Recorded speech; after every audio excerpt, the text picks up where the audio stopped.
rescued 4 hostages. They also killed at least 274 Palestinians, according to the Gaza Health Ministry, deepening the suffering of people in Gaza who have had to endure the brutal war and humanitarian catastrophe. The ministry does not distinguish between fighters and civilians in its tallies. But only 3 other hostages have been freed by military force since the start of the war. It's not war. Out of the 3 were mistakenly killed by Israeli forces after they escaped on their own, and Hamas says others have been killed in Israeli airstrikes. U.S. President Joe Biden last week announced a proposal for a phased plan for a ceasefire and hostage release, setting in motion the administration's most concentrated diplomatic push for a truce. Biden described it as an Israeli proposal, but Prime Minister Benjamin Netanyahu has publicly questioned some aspects of it, particularly his call for the withdrawal of Israeli forces from Gaza and a lasting truce. They're not a partner for peace. They won't. Biden described it as their own deal, and they won't even take it. They massacred their way through hundreds of civilians to save 4 people. It's resistance to occupation. It's not a war. Well, The Hill fired its progressive online show host after she appeared to roll her eyes while interviewing the sister of an Israeli woman kidnapped and held hostage by Hamas. It finally happened. The Hill has fired me, Brianna Joy Gray wrote on X Thursday, posted with an image of her notice of termination from the outlet. She said there should be no doubt that The Hill has a clear pattern of suppressing speech, particularly when it's critical of the state of Israel. When she apparently rolled her eyes and cut off Miss Yarden when she told the host that she hoped Miss Gray believed women who claimed Hamas sexually assaulted them.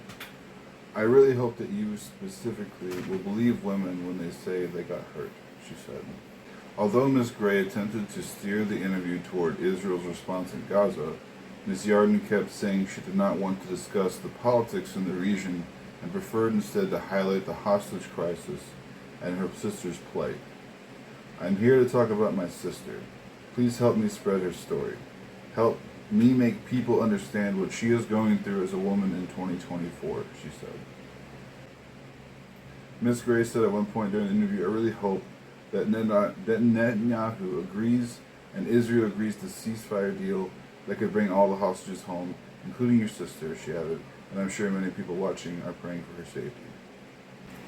So did you see in the termination letter to Brianna Joy Gray that they actually spelled her name wrong and left the H out?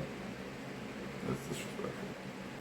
I can definitely say that I don't think she was saying that she thinks that the people that have been abducted deserve it. She wasn't saying anything like that. She wasn't saying like, oh my God, just get over it. I don't think she was doing that. I think it was more of I've been trying to get this to go to politics because that's what I was here to have a conversation about. She rolled her eyes because it was a cheap shot. Yeah. It was unnecessary and it was unwarranted. Just a couple clips of her with the little blonde guy, and Robbie. He is beyond exasperating, and how she has not just slapped the glasses off of his entitled face says something about her patience. Because I'm pretty sure when he would have done that, goodbye. This trash article continues. Representative Richie Torres, New York Democrat, said, the family member of an Israeli hostage pleads with Brianna Joy Gray to believe Jewish women who have been abducted, tortured by Hamas. He said, I have as much sympathy for Brianna Joy Gray as she does for the hostages. None. That's just me. That's not true. I'll tell you who doesn't have any sympathy for hostages is Netanyahu, as he carpet bombs babies and he kills more hostages in Israeli airstrikes. I mean, it says something when hostages return and say that they've been treated well. You know, she was unceremoniously let go after years due to her views on Israel, and she's being smeared in the press for it. It just goes to show how corporate media will never allow a strong leftist voice. even if she brought viewers and valuable commentary. The Israeli president has resigned, and in his statement, paraphrasing, is due to Netanyahu's failure in not having exit strategy or really having any strategy in Gaza. Netanyahu won't resign because he knows as soon as he sits down that the Hague will come for him.